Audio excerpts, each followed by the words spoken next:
Hello, everybody, and welcome back to the long-awaited The Department Number 2 podcast. We're finally back at things, and we got to tell you, we've been battling the sickness and busy schedules, and we have finally had an opening so that we can get back and start talking about the Western Theater again. So, I'm joined by I'm Derek Lindo, by the way, and I'm joined with our co-host here, Daryl Smith. Daryl, how are you doing? Well, not too bad. As you mentioned, there was some sicknesses going on. I know with having a couple little ones who go to school, they probably bring home a heck of a lot of stuff. So I can imagine Everything, that. just And everything.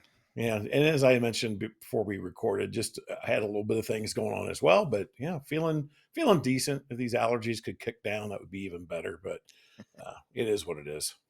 Right. So, Daryl, what are we talking about today? Well, we are going to delve into probably the deepest, most important subject of the entire war. Maybe I'm overblowing it a little bit, but the question always pops up of what exactly is the Western theater, particularly if you're out there talking to the general public per se. Hmm. You say Western theater, and they're thinking, things out in the Rockies and the Great Plains. They don't Right. understand that the Western theater is really the Midwest and the Mid South and a little bit into the Deep South, obviously as well. So they don't really get it from a um, historical point of reference geographically anyway. And so I think you know to just kind of bounce our opinions back and forth a little bit, and hopefully folks will leave some comments about what they think as well. We've posted this question on our Facebook group. Even did a short blog post on it when we Hmm. first launched the blog, just to get an idea. I think opinions definitely vary on this topic. I'll start by asking you. I mean, like, in your mind, how do you define the Western theater? Yeah, except I think we're going to have different answers. I mean, anybody you ask is going to give a different answer because I mean there is no clearly defined border made on a map that says this is the Western Theater. Because if you type that in on Google Images and you're looking for a map that shows it, you're going to get several different variations, and because everyone's got a different opinion on it. So I've actually got a couple. There's the version that I tell my eighth grade students. So whenever we're actually going through the Civil War right now in class, and we are actually in our notes yesterday and today, we were defining Eastern theater and Western theater, and I had to tell them that this is not a movie theater. This is in like an area where there's some things going on, and the easiest way that I could explain it to them without getting into all the major geographical differences or political differences or which army is where, I just said it's the area between the Appalachian Mountains and the Mississippi River, and go down south a little bit. And, I kind of just drew a little basic little circle on the map, and just enough for them to understand where the Western theater is and what we're talking about. And then I can brainwash them into thinking that the Western theater is the best theater, and that is where the war was won and lost. So, um, you That should know, be a tagline somewhere. it should be. Yeah. I'm doing the Lord's work and spreading the message to my eighth graders every single year. So yeah, so that's the definition I give to them. Now, Well, the fact that you have to brainwash them, what is that all about? I mean, you have to they brainwash them that it's oh my gosh. well, it's mostly, I wouldn't say brainwashing because there's really their Civil War knowledge when they're coming in it's next to nothing unless you get that one kid that actually has an interest in it before they get to eighth grade. But yeah, so it's I'm just preparing them for the future. If they ever do get the Civil War bug, then they'll think back to when I was in Lindo's class in eighth grade. He said this was the most important one, so that then my job will be successful.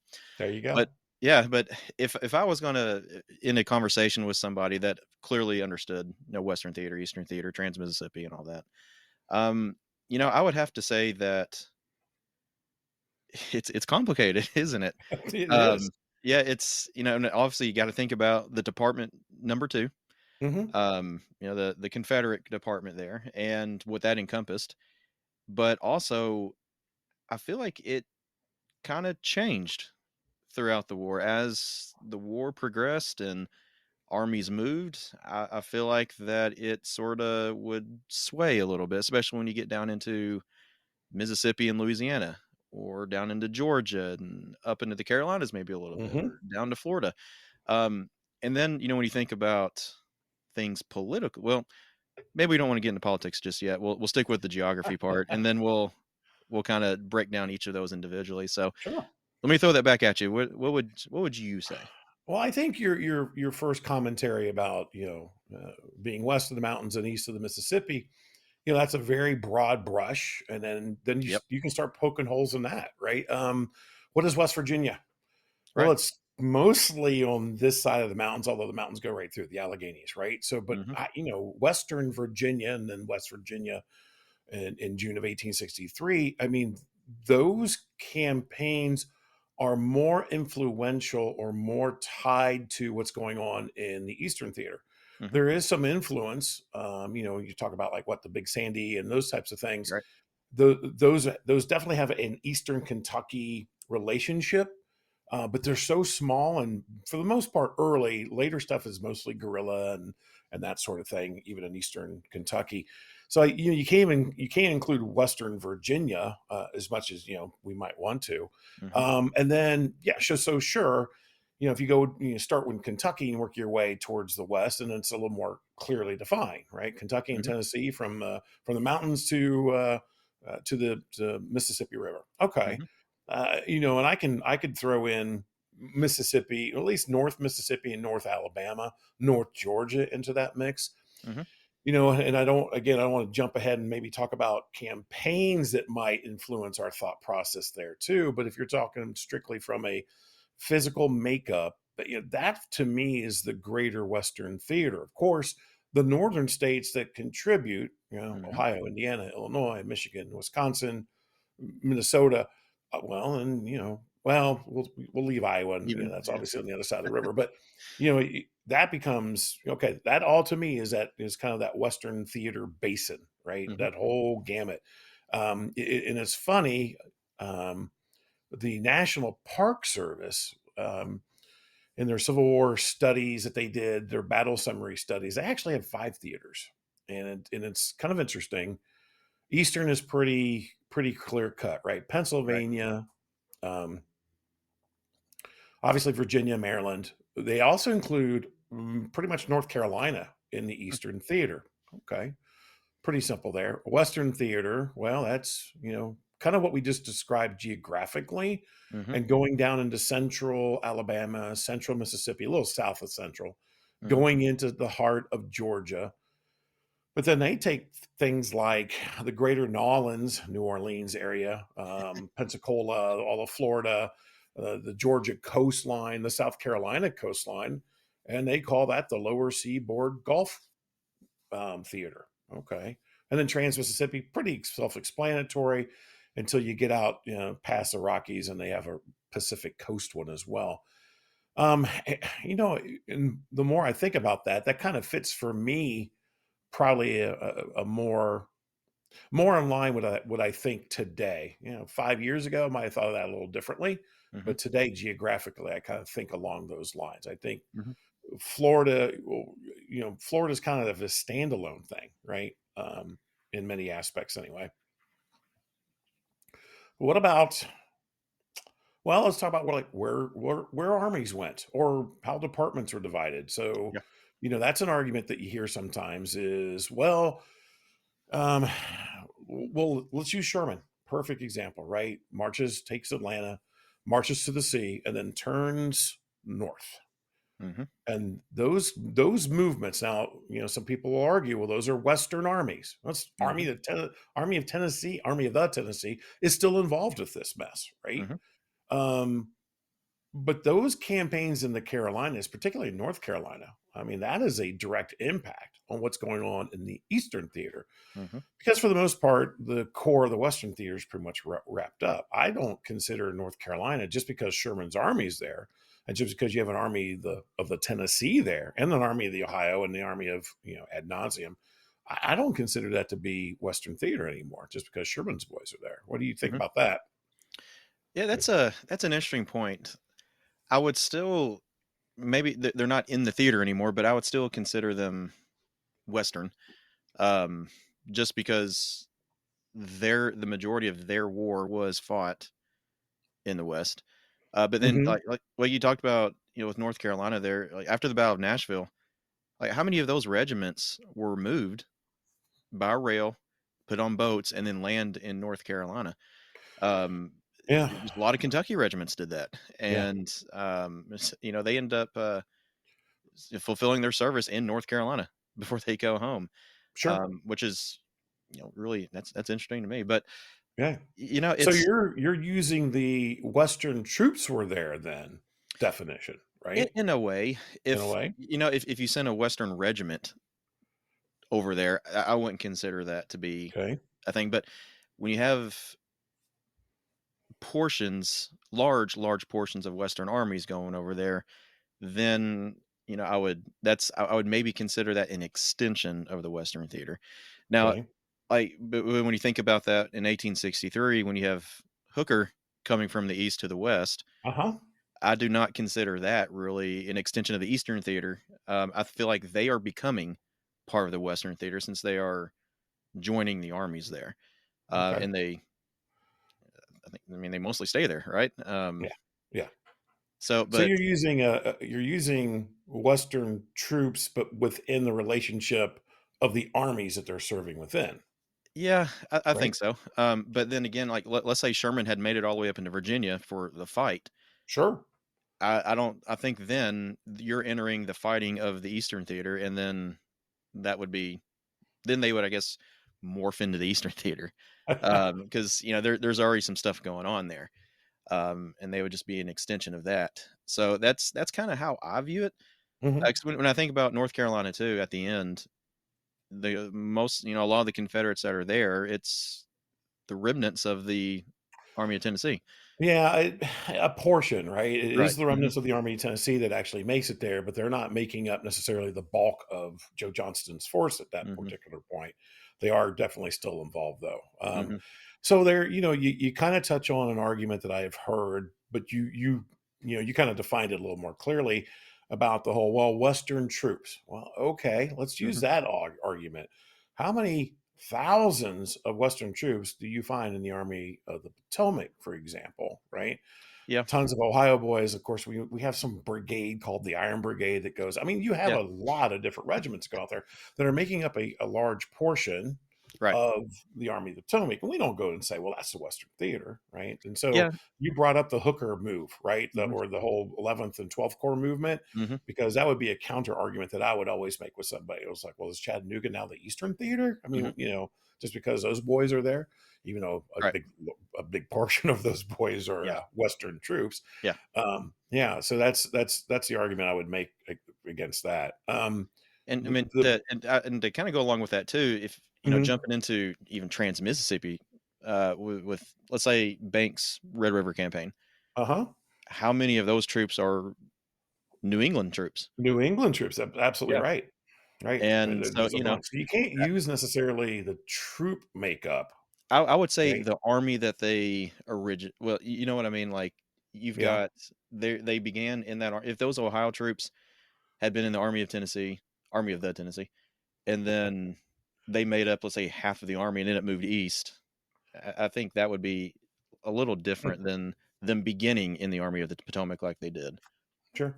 Okay. I can hear that. Or Uh I'm also thinking too, like down around Vicksburg, uh-huh. when the Army of the Tennessee is in Louisiana Yeah. for extended period of time.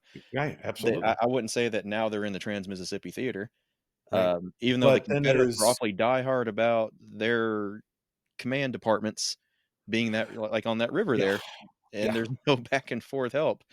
Yeah. Um, yeah, I feel like the union is a little more flexible when it comes to that.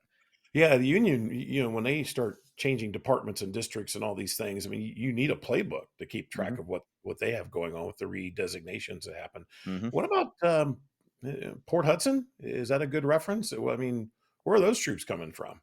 right.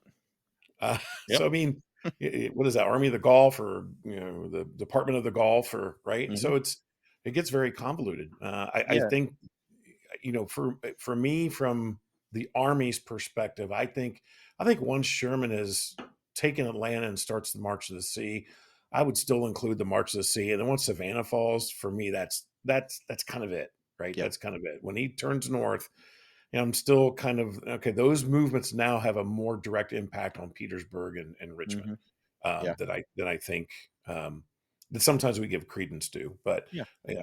that for me, and again, see, here we are. We kind of are educated in the Western theater, right? I mean, that's what we kind of do. I've heard of it. And yeah, right. Yeah. And then, but we don't agree with necessarily, Right. at least not down to a T, like Right. what we think. Okay, so okay, what about I don't know commanders? Let's talk about commanders and how they're moving about. Like, is that a definition?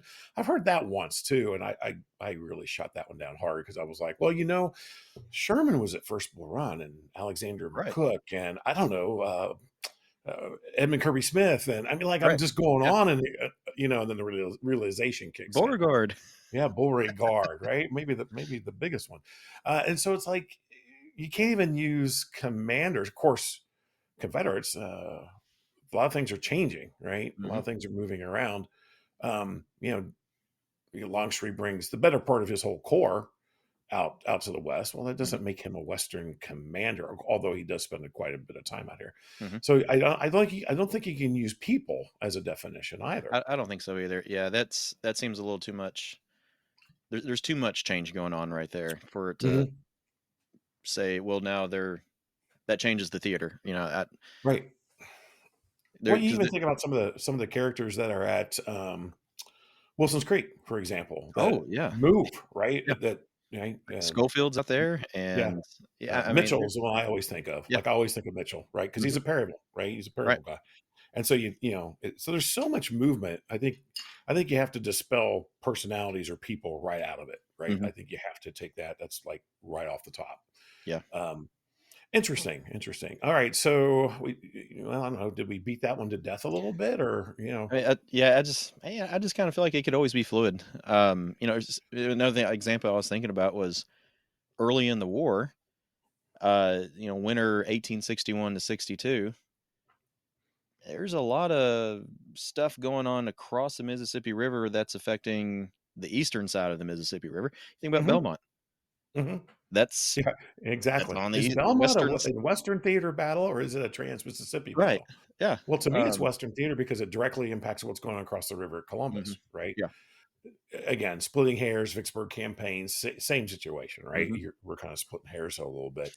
Um, yeah, I think again for me it's geographical and Mhm. back to kind of I think either the start of the March of the Sea or the end of the March of this to the Sea. That pretty much does it for me. That's the end of the the the big movements of the Western theater. Yeah. Obviously have I think that's fair. Wilson's Raid and Fort Blakely and all those other things that continue to happen on later on. But um, no, not Wilson's Raid, Stoneman's Raid. Sorry. Yeah. Yeah, like, oh gosh, Wilson's out east. What? Well, there we go. Wilson is a Western theater guy, so then his raids around in Virginia and never mind, getting sidetracked there. Right? That's not Western theater. I'm confused. Well, So, what was that one, that one guy that led that Ohio raid out of West Virginia where he crossed into Ohio? oh, you mean my most recent project? That's not Yeah. Eastern. That's not Western theater. We're not supposed to talk about Yeah. stuff like Yeah. that, right? Yeah, no. He let it out of what was then Western Virginia, Mhm. right, and eventually crosses, a 12-mile section of Ohio, Yeah. and then pops back into Western Virginia. Yeah, so, uh, well, yeah, right. The second raid of the North, I guess, right. First one being someplace called Newburgh, I think, right. Yeah, I did a Wikipedia check. Someone named Adam Stovepipe Johnson. Stovepipe. Jeez, oh, Pete, what kind Someone of ought to write a nickname book is about that? that. Someone Yeah, ought to you write a book should. about that. Someone should write a book about that, right? And well, wait a minute. Oh, no, I was going to be mean. Are you using? I'll ask you this. I haven't picked up your book yet, so you can smack me later. Okay, So I yeah, will. Okay. I'm working on it. I'm working on a book report. I got to get finished, or book review. I've got to get finished for another task. So I've got to get that, and I got about 12 other books opened on the nightstand. I don't know how I do it, but I do. Right? Do you read more than one book at one time?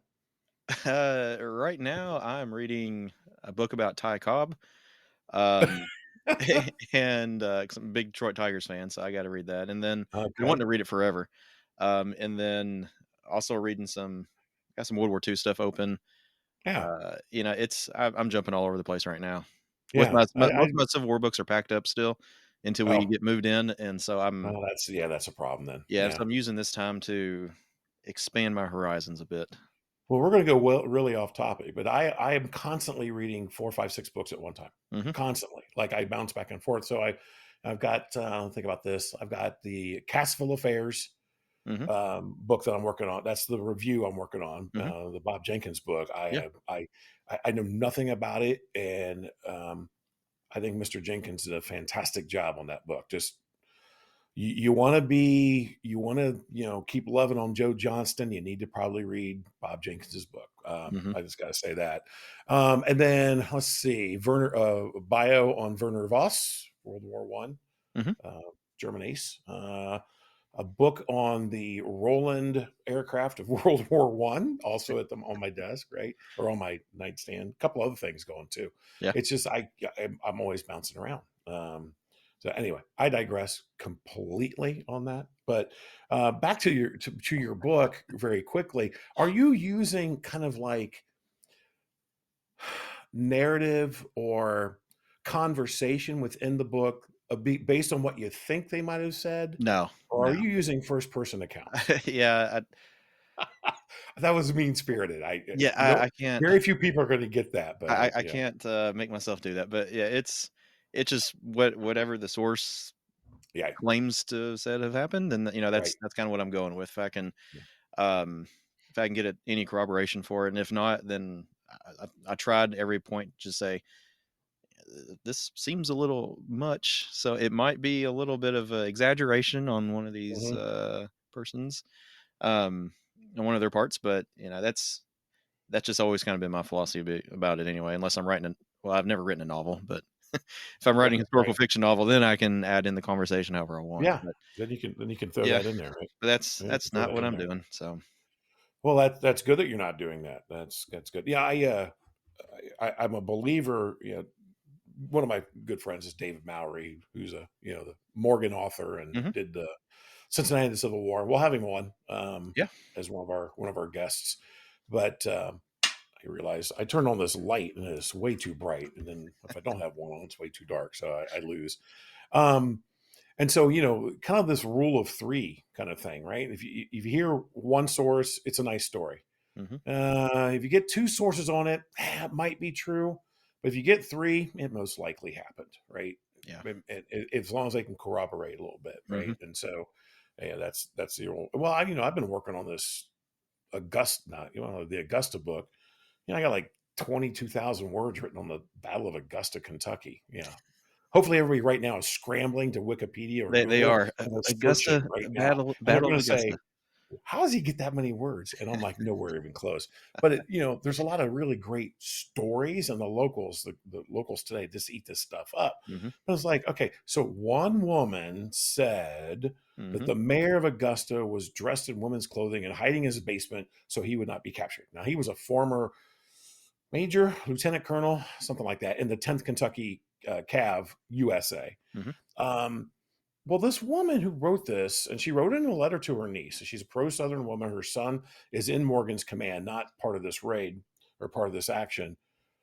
And she lives on a farm 2 miles south of town. And she also clearly states, I saw the rebels coming and going. Well, how in the heck would she know if the mayor in town was actually dressed in women's clothing? She never Yep. saw it, That's right? a good Well, point. she might have heard Yep. it from somebody else. Well, it Yep. makes a great story, but hers is the only source I've ever come across. Yeah. Wow, we really got off topic. That happens in my classroom all the time, so, Yeah, we got I'm to stop used to it. doing that. I used to love it though when teachers would just go and just lecture, for lack of a better term, like Uh-huh. really get into a subject and just, you know what, heck with it, close the books. We're gonna talk about some whatever for a while. Yeah. That was probably the most enjoyable. So Yeah. do that tomorrow, right? Do that Yeah. tomorrow. That's kinda what I mean, we talked today about Fort Donelson and Shiloh, and it was, that was fun. Yeah, yeah. Well, I good. anytime I can spend a whole class, 82 minutes on Fort Donelson and Shiloh, then it's a good day. And were the kids awake? Yeah, Like, well, okay, the way I okay, tie it in is that, this is because day before yesterday we talked about Bull Run, Manassas, Hmm. and that's clearly way out east. We Hmm. don't really have any local connection with that here in our part of Kentucky at all. Sure, And sure. so the way I had to phrase it today was for people in our area here in Owensboro or Davis County and the surrounding counties. This was much more relevant because we had our people, the citizens from where we live today, possibly their ancestors. They were there at Fort Donelson. That was the regiment from here, one of the regiments from here. That was their first big fight, Yeah. 17th You're Kentucky. talking about the 17th, right? Yeah, How yeah, did I know? yeah. How did I know? It's only my favorite regiment ever. And then Exactly. down at talking about Shiloh, there was Hmm. 17th back there again. But then Yeah. with Buell's armies coming in, you've got the 26th Kentucky, Hmm. 11th Kentucky, and I'm able to even tie in that my great great great grandfather, he had two brothers killed at Shiloh out of the 26th Kentucky on the second day. And so, and then we actually have a Louisiana soldier that was wounded. I'm assuming on the second day from he was in Pond's Brigade. I can't think of the exact number, 18th or 19th Louisiana, one of those. Hmm. And he was captured, put on a steamboat, sent to Louisville, and then about Evansville, Indiana, Henderson, Kentucky area of the Ohio River, he died. So they Hmm. dumped him on the wharf here at Owensboro, and they buried him here. So he's in our local cemetery, a Shiloh casualty that has zero connection to our town until his body was dumped. So I think with the kids when they know that, oh, this actually, we have a connection to that place. It's not just something, because everything we've been talking about so far mostly has been, first half of the year is all 13 colonies, revolution, Hmm. constitution, early republic, stuff like that. And Hmm. most of it is, that's hundreds of Oh, miles it's away all from out us. east. Yeah. And Unless you it's stray hard for into us to have a George Rogers connection. Clark and all the other good stuff that We goes do with get it, into right? Vincennes, Yeah. yeah, and George Rogers Clark, Yeah. and then Yeah. they're like, "Oh, that's pretty cool." So, Right. that's Yeah. That's right up the road, right? yeah, Right up the road from yeah, you. Yeah. Well, we definitely got a different Western theater. it Now we're is. talking about the Yeah, Western the theater of the Western Theater of Revolution, the Revolution, yeah. where the war was won and fought Yeah, and and then, lost. Won and lost. Sorry. then I like Yeah. to talk about the Northwestern Theater of the War of 1812. So, the Hmm. Old Northwest, and you gotta throw Yeah. that in there too, because the other Kentucky connection, so it's, I like my Western theaters, it seems like. Yeah. That's okay. We live in the Western theater. That's So right, that's right. the defined Western theater all the way through the 1860s, 1870s, right? So, Mhm. absolutely. All right. Well, I think I won't say we've come to a consensus, obviously, but I think It's a close one. geographically we're Yeah, pretty aligned there. yeah. Um, and I don't know if that helped anybody. I mean, we got on a lot of subjects tonight, so I don't know if that helped anybody. The three people that might still be listening. So, which will be I one heard. of them be me in the car going back and forth to work just to see how we did, Yeah, right? when I listen to it tomorrow, I'll be arguing with myself again, be like, "No, that's not it." Oh, you're changing your mind already, huh? Yeah, I mean, Yeah. that might happen. So, Well, the 11th Corps, when it comes out, that makes Chattanooga an Eastern Theater battle. So it's that yeah, simple. Yeah, which that kind of stuff does make it interesting with the theaters. it You got does. massive amounts of men moving from theater to theater.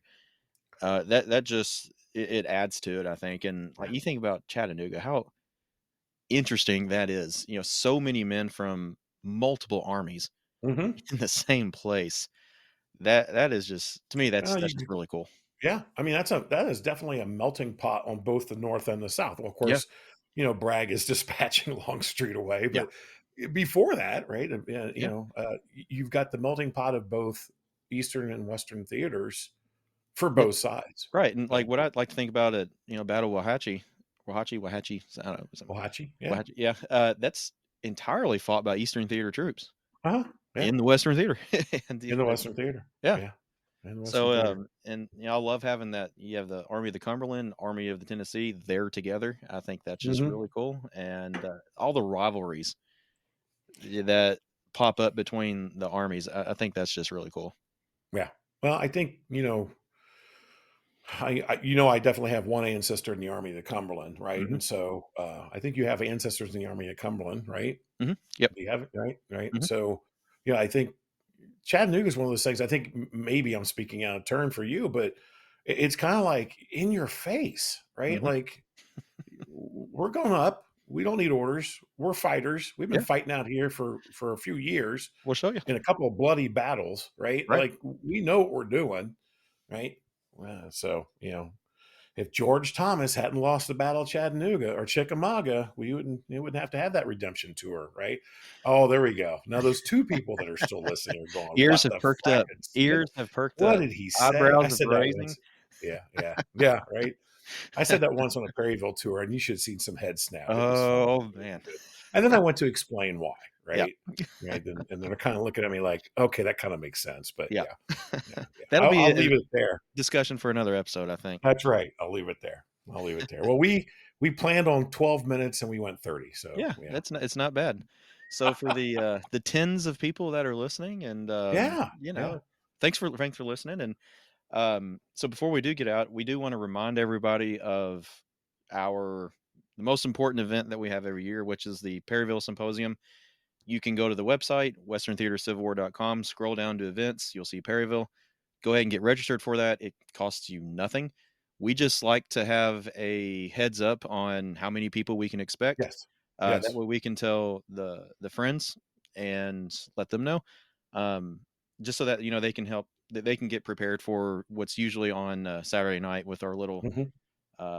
kind of wind down talk and little kind of social event and stuff like that. So go Yeah, and get having registered. a head count, we can tell them, and they've been so nice and provided refreshments the last 2 Yeah, years. yeah, It'll help them obviously, yeah. right? And we don't want them spending too much and that sort of thing. So, but that Saturday night event at the Bottom House, I mean, you captured it very well before when we've talked about this before. Just we were listening to Stuart Sanders talking about the aftermath, literally where a lot of what he's talking about literally took place, Hmm. and Right. then being able to get into the Bottom House. Not everybody can always do that, so Yeah. it's a very cool time. Back to what Derek said about the event here. You mentioned it's free. You obviously have to pay for your own meals and lodging, Hmm. but these are deep dives for those who haven't came. We've done 2 years in a row.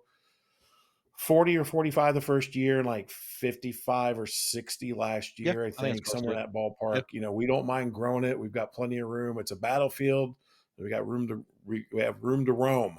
Yes, we Um, do. yes, we do. And so we're going to keep working and plugging away. But these are individualized deep dives into specific topics. Um, Hopefully a little different every year for you. So Yeah. hopefully folks have come will keep coming back, and it's another way for the friends of Perryville to kind of increase their membership. To be Hmm. blatantly honest with you, just to gain awareness. And again, just to get a deeper dive into the study of that significant battle. Yeah. So. Yeah. So what's some tentatively? So we've got Mm. Starkweather's Brigade. And which one were you jumping on this year? Well, I'm a little conflicted as our good now nearly departed friend Tim Cooper would always tell me. He's Uh-huh. conflicted because he had relatives on both sides, Yeah, he's and fellow Kentuckian there. conflicted. Smith, I don't know. I'm conflicted. Uh, Good guy. Um, so I'm looking at potentially doing a Friday night driving tour, Hmm. where we would actually meet in Perryville, drive out to Springfield, and work our way back. Hmm. And stop in to talk about the actions of Joe Wheeler's Cavalry Brigade on October the 7th as he faces off against advanced elements of Gilbert's Third Corps. Hmm. About 3 or 4 stops. Each stop, none of them are going to be very long, but it's getting out to seeing different terrain Hmm. and taking some of the original alignment of the Perryville to Springfield Pike. So that would Hmm. be also kind of cool. Yeah. And then I think I'm leaning towards Bushrod Johnson this year, Hmm. to be blatantly honest with you. Bushrod's an Ohioan, so I'm always going to do that kind of thing. Uh-huh. But I think it ties naturally to what you did last year with Claiborne, Hmm. right? Um, and it's not a whole lot of movement, but we'll get on the other side of the creek and we'll climb up the hill. Well, we'll walk up the ridge line a little bit and then work our way back towards the Bottom House and then the stone wall Yeah. area. So not a whole lot of movement. So that's kind of where I'm leaning at this particular point. Hmm. Myself, I know, Taylor Bishop had mentioned town fighting on October the 9th. Hmm. Now, I haven't read, Perryville stuff very recently, but I'm not sure how much town fighting there really was. But evidently that young man's got a tour for that. So Yeah, and that's a possibility. he's good at finding stuff for it. So, Yeah, yeah, yes, and a couple other possibilities. mhm, We're still working on a couple things, and so that's kind of the tentative lineup. So Starkweather is going to be Dan Masters mhm. doing that one, and you've mentioned you haven't really come up with anything yet, but Yeah, I mean, you'll come up with I've got something. some ideas floating around, and Well, there's plenty of brigades to choose from, if you do Steedman, it at brigade level. Sorry, Steedman. Who? Don't call me Steedman Stedman? Is that who you mean? I Yep. think you mean Stedman. No, you can never do Stedman. That is mine. That's my relative. And that's a 5-minute tour, folks. That's a 5-minute tour, I just right? love that story about him. He's wounded, and Yeah. it's, yeah, Tell if I tell die, the it's not Steedman. That's right. Tell the papers to get it right, right? I love that. Yep. So I'm I still, love it. thinking about something. So I'll there's a lot of options. Yeah, I just there are gotta plenty of nail it opportunities. down. I jotted down 3 or 4 of them myself Hmm. right at the end of last year. Like, I can Liddell, and I mean, there's just all these different, there are all kinds of things that we can Hmm. do. So Harris's brigade, Lee, right next to Lytle. Since I did Lytle the first year, Uh-huh. Harris is another natural tie, and I like Harris. I think Harris is one of those commanders that he had not gotten ill and resigned. He potentially could have been one of those really good brigades, maybe even division commanders. Hmm. Good guy. Becomes mayor of Cincinnati, and while he is mayor, he'll become the colonel of one of the 100 Days regiments. And so, yeah, it's kind of cool. So, That is. man, we did it again. Like we're at We 36 and a half we just keep minutes. going. Yeah, just keep on Yeah. going. So anyway, that's very cool. They've had their phones in their hands thinking, okay, I can get ready to move Right? on I to can get another. off this thing now. And then they're like, wait, these Lunch guys is are still over, talking. right? Yeah, these guys are Yeah. still talking. Well, you know what we should, you mentioned, like we should, in all seriousness, thank the folks who do listen. This is obviously fun for us. We just like doing it. As I'm sitting here drinking an alcoholic root beer. Yes, I said it. Not your father's root beer. That Huh, should be our huh, sponsor. huh. Um, They should be, yeah. it should be, right?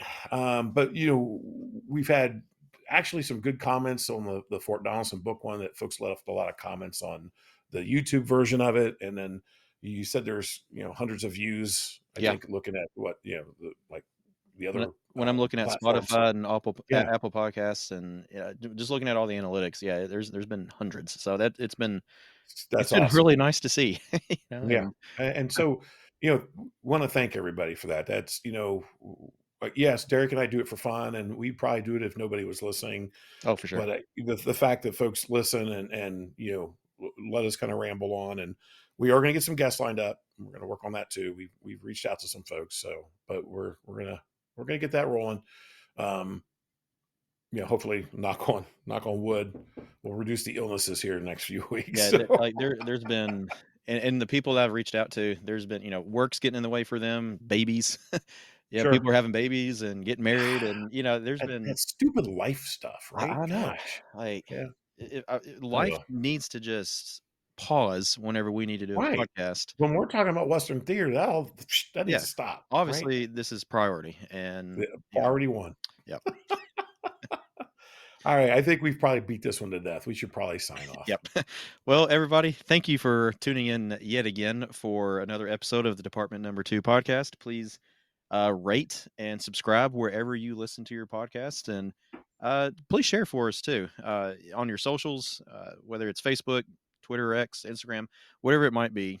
Let people know that we're here, and let them know what we're doing, because we feel like this topic that we're diving into for hopefully a very long time is something that people will learn a whole lot more about and understand the importance of it. So thank you for listening again, and we will catch you next time. Thanks, folks.